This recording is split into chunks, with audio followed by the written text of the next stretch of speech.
ദൈവത്തിൻ്റെ അതിപരിശുദ്ധമേറിയ നാമം ഈ പകൽക്കാലം വാഴ്ത്തപ്പെടുമാറാകട്ടെ. എന്താ ഇവിടെ നടക്കുന്നതെന്നോ ഞങ്ങൾ എന്തിലൂടെ കടന്നു പോകുന്നതെന്നോ ഞങ്ങൾക്കറിയത്തില്ല.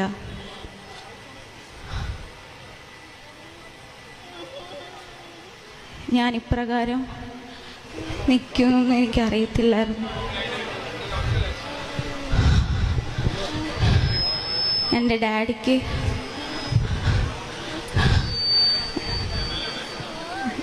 ഡാഡി ഫ്യൂച്ചറിനെ കുറിച്ച് മാത്രമേ ചിന്തിച്ചിട്ടുള്ളൂ. എന്നെ വളർത്തണം, ഞാൻ അമ്മയും ലോയ്സിനെ ഡാഡിയെ നോക്കണം.